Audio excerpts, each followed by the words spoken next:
Hi അസ്സലാമു അലൈക്കും. ഞാനിപ്പോൾ ഒരു വീഡിയോ ഇട്ടിരുന്നു കേട്ടോ. അതങ്ങ് കോപ്പി റൈറ്റ് കാണിച്ച് എനിക്കറിയത്തില്ലായിരുന്നു അതിൽ മ്യൂസിക് കൊടുക്കണത്.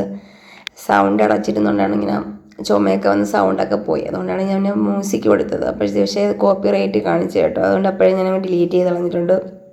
അപ്പോൾ നമുക്ക് ഇന്ന് ഉള്ളിക്കറിയും ഇടിയപ്പവും ഉണ്ടാക്കുന്നത് നോമ്പ് തുറ സ്പെഷ്യലായിട്ട്. നോമ്പ് തുടങ്ങിയതിന് ശേഷം കൂടുതലിവിടെ കാപ്പി അങ്ങനെ ഉണ്ടാക്കിയിട്ടില്ല. കൂടുതലും ബിരിയാണിയായിരുന്നു.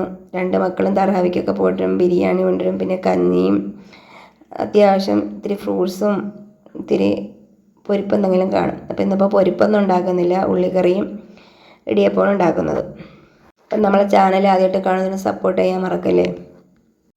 ചെറിയൊരു ചുമയൊക്കെ വന്ന് സൗണ്ടൊക്കെ പോയി. അതുകൊണ്ടാണ് ഞാൻ മ്യൂസിക് ഇട്ടത്. പക്ഷേ ഒട്ടും പ്രതീക്ഷിച്ചില്ല കോപ്പി റൈറ്റ് കാണിക്കുമെന്നുള്ളത്.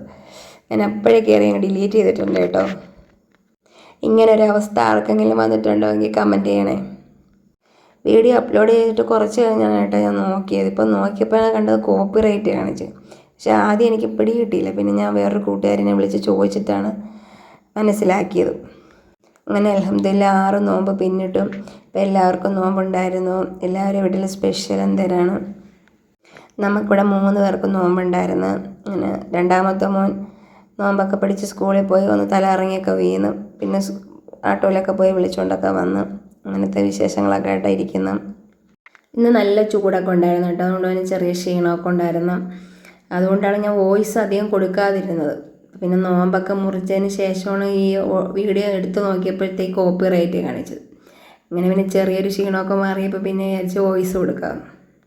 നോമ്പ് തുടങ്ങിയതിന് ശേഷം വലുതായിട്ട് പാചകമൊന്നുമില്ല കേട്ടോ. അത്യാവശ്യം എന്തെങ്കിലും ഒരു കടിയോ എന്തെങ്കിലുമൊക്കെ ഉണ്ടാക്കുന്നത് തന്നെ.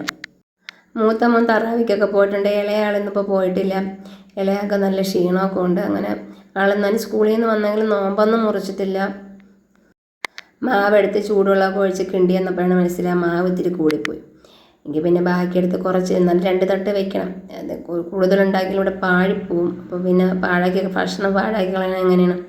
അപ്പോൾ ഞാൻ കുറച്ച് 2 പ്രാവശ്യമായിട്ട് ഇഡ്ഡലി തട്ടിൽ വെച്ചിട്ടുണ്ട് കേട്ടോ. എന്നിട്ട് അതിൻ്റെ ബാക്കി വന്ന മാവ് ഞാൻ കുറച്ച് ഉരുട്ടിയെടുത്ത് കവറിലാക്കി ഫ്രീസ് ചെയ്യാൻ വെച്ചിട്ടുണ്ട്. അത് നമുക്ക് നാളെ എടുക്കാം. നമ്മൾ ഈ ഇതുപോലെ ഉണ്ടാക്കുമ്പോൾ ഗോതമ്പ് മാവായാലും ഇടിയപ്പത്തിൻ്റെ മാവായാലൊക്കെ ബാക്കി വരണമെങ്കിൽ ഒരു കവറിൽ ആക്കി പേപ്പർ പൊതിഞ്ഞ് വെച്ചിരുന്നാൽ നല്ല രീതിക്ക് ഇരിക്കും കേട്ടോ. 2 ദിവസം കഴിഞ്ഞാണെങ്കിലും നമുക്ക് എടുക്കാൻ പറ്റും. നല്ല ഇടിയപ്പം ഗ്രീൻ പീസ് കറി അതാണ് ബെസ്റ്റ് കോമ്പിനേഷൻ. പക്ഷേ ഗ്രീൻ പീസ് എടുത്ത് വെള്ളത്തിടാൻ മറന്നു. അതുകൊണ്ട് തന്നെ മുട്ടക്കറിയാക്കാമെന്ന് വിചാരിച്ച്. മുട്ട പിന്നെ മൂത്ത മോൻ വരുമ്പോഴേ ഞാൻ മുട്ട കൊണ്ടുവരത്തുള്ളൂ. ഇതിപ്പോൾ ഞാൻ 3:30 മണിയൊക്കെ ആയപ്പോഴാണ് ഉണ്ടാക്കുന്നത് കേട്ടോ. പിന്നെ 4 മണി കഴിഞ്ഞാൽ പിന്നെ വല്ല എന്തെങ്കിലുമൊക്കെ ചെറിയ ചെറിയ പണികളൊക്കെ ഉണ്ടാക്കി തീർക്കുന്നത് കേട്ടോ.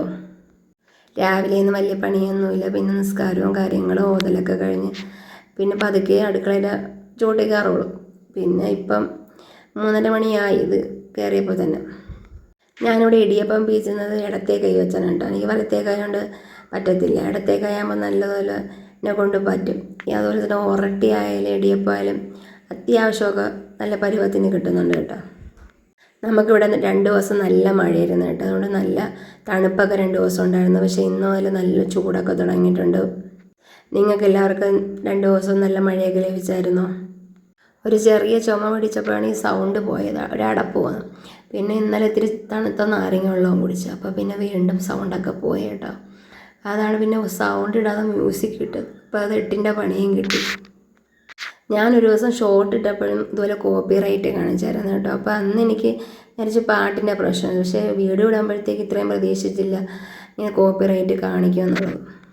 അപ്പം നമ്മളെ ഇടിയപ്പമൊക്കെ നല്ല രീതിക്ക് സെറ്റായിട്ട് വന്നിട്ടുണ്ട്. 2-3 പ്രാവശ്യമായിട്ട് ഞാൻ വെച്ചിട്ടുണ്ട്. ബാക്കി മാവൊക്കെ എടുത്ത് ഞാൻ ഫ്രീസ് ചെയ്യാൻ വെച്ചിട്ടുണ്ട്. ഇനി നിസ്കാരമൊക്കെ കഴിഞ്ഞിട്ട് ബാക്കി ജോലികളുള്ള കേട്ടോ. അപ്പോൾ എല്ലാവർക്കും റമളാൻ കരീം.